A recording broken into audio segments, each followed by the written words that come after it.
Bueno, le voy a hablar de cinemática.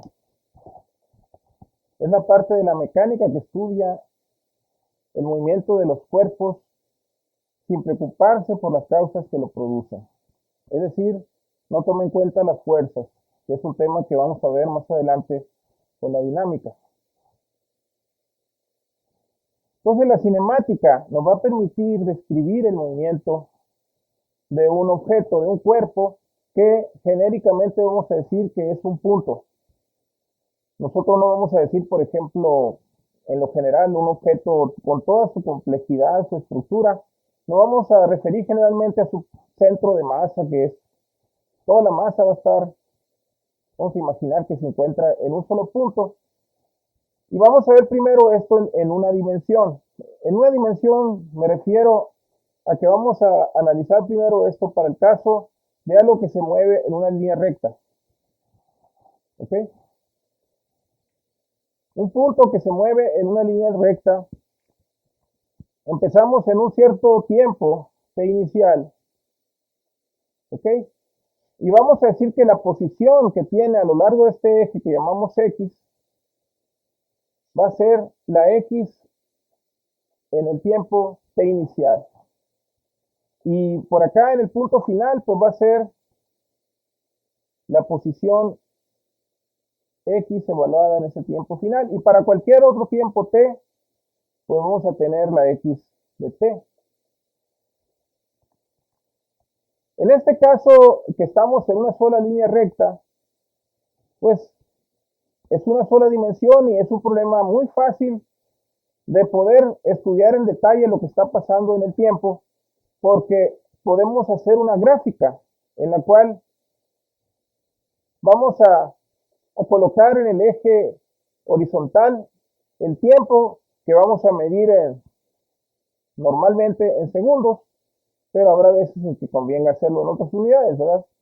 Pero en lo general en este curso estamos usando el Sistema Internacional de Unidades, que vamos a usar pues el segundo para el tiempo, el metro para la longitud y el kilogramo para la masa.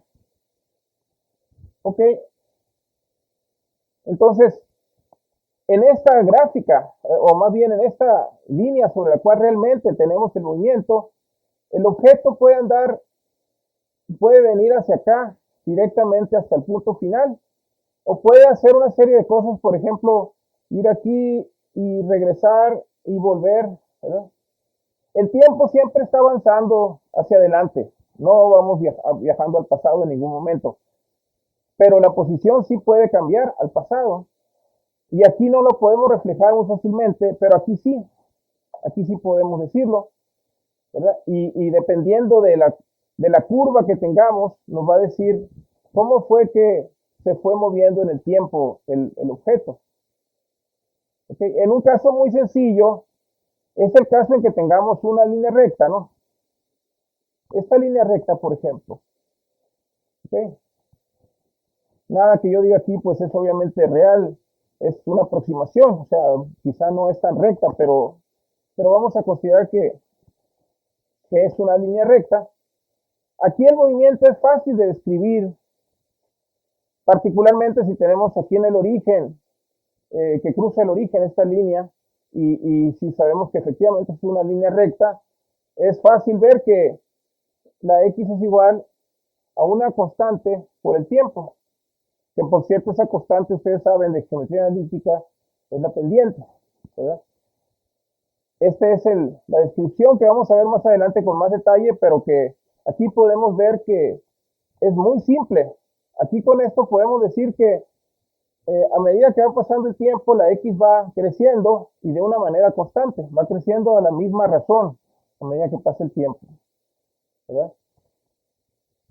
Y pues de aquí podemos hablar de los conceptos más elementales que tenemos, como por ejemplo el concepto de rapidez. Aquí vamos a hablar de tres formas de medir la velocidad, ¿ok? Vamos a empezar con la rapidez. Vamos a seguir con la velocidad promedio y vamos a concluir con la velocidad instantánea. La rapidez es el concepto que aprendemos desde que estamos en la primera vez que estudiamos algo de física, ¿no? Que esto es el concepto que es la distancia entre el tiempo, ¿no?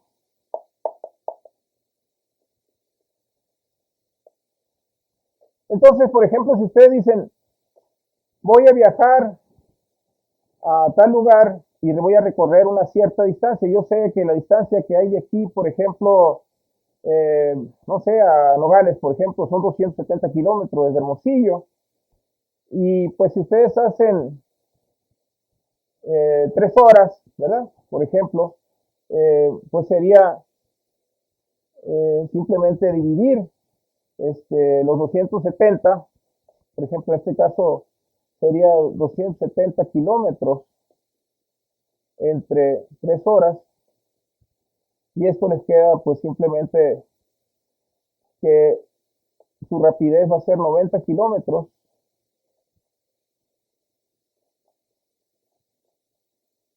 por hora, ¿no?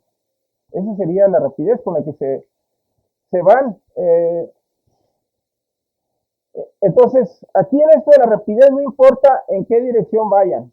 Lo importante es qué distancia total recorren. Si hay muchas curvas, como de hecho hay, ¿verdad? En este camino a Nogales, pues ya está contabilizado en la distancia que tenemos, de que el total de la distancia son los 170 kilómetros. La, como vimos en una de las clases anteriores, cuando hablábamos de vectores y la diferencia que hay entre vectores y escalares, pues dijimos que el tiempo y la distancia son ejemplos de cantidades escalares. Y en contraste hablamos de que el desplazamiento y la velocidad son cantidades vectoriales. Entonces ahí sí va a depender mucho en qué dirección nos vayamos a mover. Vamos a ver otra gráfica un poquito más realista de lo que es un movimiento. Si por ejemplo dibujo algo así, aquí lo que tenemos es, pues observando la gráfica, ya vemos que no recorre pues distancias iguales en tiempos iguales, como si era el caso cuando teníamos una línea recta. En esta situación, pueden ver que por aquí más o menos se va a una velocidad casi constante en esta región, más o menos, ¿verdad? En este lapso tenemos casi constante, pero después se empieza a disminuir hasta que de plano aquí ya no aumenta, no cambia la distancia en esta parte de aquí. Y por eso esta parte de arriba vamos a ver que va a corresponder a una velocidad cero. Y después, cuando esto viene decreciendo en la posición, lo que vamos a tener es que esta velocidad va a ser negativa. Aquí vamos a introducir el concepto de la velocidad promedio. La velocidad promedio pues va a ser, si ustedes toman dos puntos, por ejemplo, voy a tomar en este caso este punto y este punto. Me salió un poquito hacia la izquierda, pero vamos a decir que es un poquito más a la derecha que estoy ahí. De tal manera que este punto sea, aquí tenemos que estos son 5 metros y le llamamos punto A y le llamamos punto B. Entonces vamos a decir que el punto A se encuentra en 5 segundos. El tiempo inicial es, bueno, ahí, para lo que vamos a manejar ahí, es igual a 5 segundos. Y el tiempo para la posición para ese tiempo es 5 metros. Y para el caso que está aquí de B, tenemos que T, vamos a llamarle T final, es igual a 10 segundos, que corresponde a una X de 18 más o menos, 18 metros, ¿no? Entonces la velocidad promedio la vamos a definir, aquí abrevio promedio con PR, y aquí vamos a tener que la definición de la velocidad promedio va a ser la delta X entre delta T. Y aquí vamos a decir que la delta X pues es XF menos X de TI, ¿verdad? X T final menos la XT inicial sobre T final menos T inicial. Y esto pues es igual, la X de T final es 18 metros menos 5 metros entre 10 segundos menos 5 segundos. Y esto me da 13 metros sobre 5 segundos, ¿verdad? Y esto viene siendo como 1.6, ¿verdad? Esto es la velocidad promedio, va a ser igual a 1.6 metros sobre segundo. Pero para este intervalo que está entre A y B, ¿verdad? Vamos a hacer lo mismo para otro punto. Voy a borrar esto y también acá.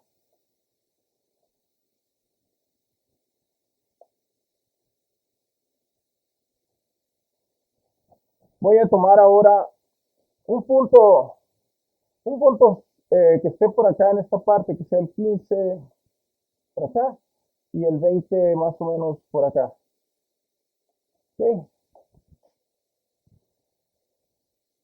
Pues aquí vamos a decir que en tiempo inicial, en este caso C, en C, vamos a poner el D, en C el tiempo inicial es 15 segundos, mientras que tenemos que la posición anda más o menos en 18.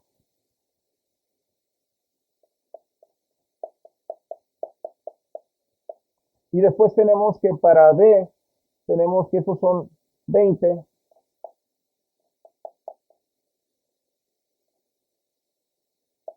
Y la posición, ahí anda un poquitito más abajo, vamos a decir que son 17 metros.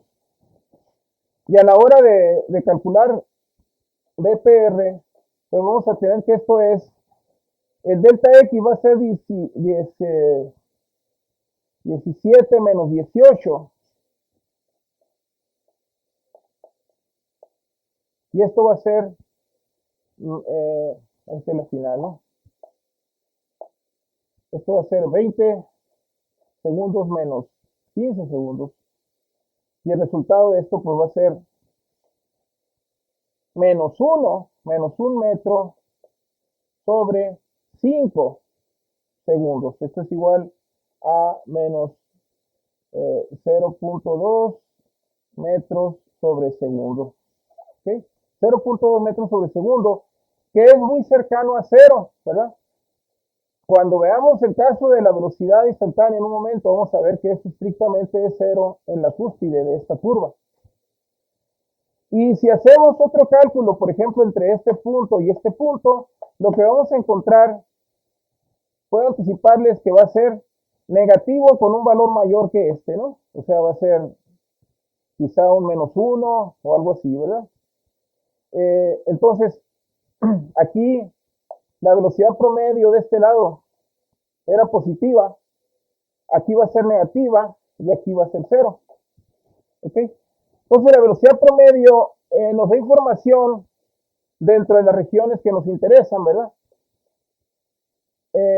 Hay una cosa importante que hay que decir acerca de la velocidad promedio, y es que podemos también tomar la velocidad promedio con respecto a todo el intervalo, ¿verdad? Por ejemplo, vamos a suponer que estamos viajando a otra ciudad, ¿verdad? Aquí quizás deberíamos poner aquí horas para que fuera algo real de que estamos viajando a otra ciudad. Pero el hecho es de que igual pueden pensar que van a caminar, vamos a decir que no sea otra ciudad, que sea por ahí a una cuadra, ¿no? Entonces ustedes caminan y calculan la velocidad promedio, ¿ok? De ir del punto inicial al punto final, que va a ser a una cuadra de donde están ustedes. Y pueden encontrar más o menos ahí la velocidad promedio, ¿verdad? Pero ¿qué pasa si ustedes deciden ir y regresar y entonces calculan la velocidad promedio? Pues como la velocidad promedio es el desplazamiento delta X entre el tiempo lo que va a suceder es que ese desplazamiento va a ser cero y por lo tanto la velocidad promedio es cero cuando ustedes hacen un circuito cerrado, es decir, cuando salen de un punto y regresan al mismo punto, no importa qué tan lejos vayan, ustedes pueden ir a la luna o a cualquier otro lugar del sistema solar o del universo, y si ustedes regresan al mismo punto, y suponiendo obviamente que la Tierra no se ha movido en todo este tiempo, pues entonces la velocidad promedio va a ser cero.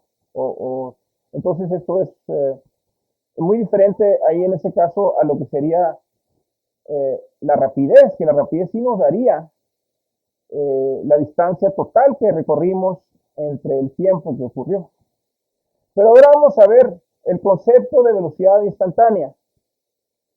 Bueno, aquí estuvimos calculando la velocidad promedio entre intervalos de tiempo, ¿verdad? De 5 segundos más o menos. Pero si nosotros queremos saber no nada más la velocidad promedio en este intervalo, sino algo que sea más preciso, lo que tenemos que hacer, por ejemplo, si vemos este punto A y B, sería acercarnos más al punto B, por ejemplo, decir, ok, lo que voy a hacer ahora es tomar el punto A, vamos a decir que acá, ¿verdad? Entonces aquí lo que tenemos es que la delta X va a ser esto, perdón, la delta T va a ser esto y esto va a ser el delta X, ¿ok? Esto va a ser delta T y acá va a estar delta X, ¿ok? Y vamos a tener un valor más preciso de la velocidad que hay aquí entre estos dos puntos.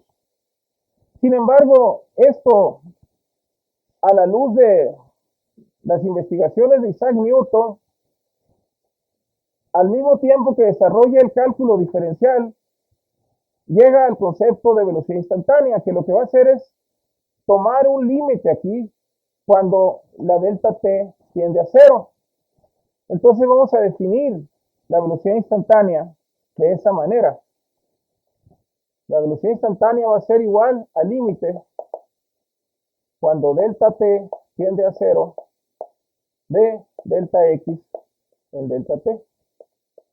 Y precisamente esto que está escrito aquí no es otra cosa más que la derivada de x con respecto al tiempo.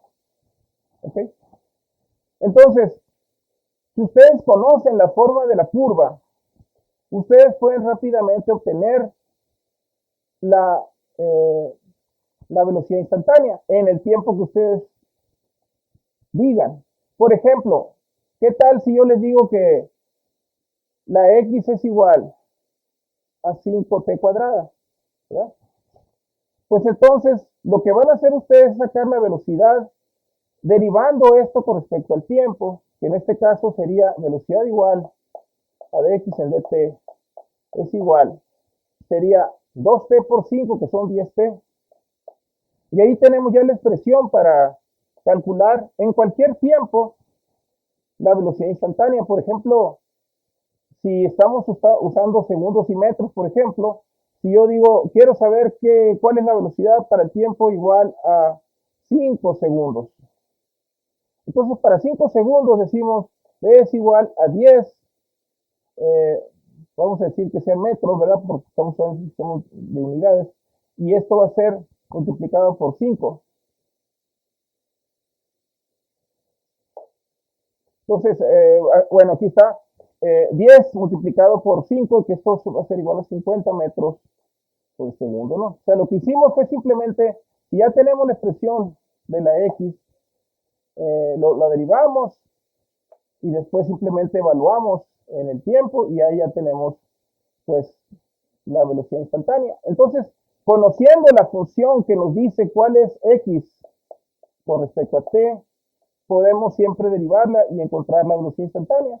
Cuando no tenemos esta expresión, pues hay métodos numéricos que nos permiten obtener esa velocidad instantánea. Bueno, esta es una primera aproximación al estudio del movimiento de los cuerpos sin preocuparnos por las fuerzas, que es lo que el tema que se conoce como cinemática. Y este va a ser el tema, va a ser la cinemática 1, porque vamos a continuar con otros temas de cinemática. Gracias.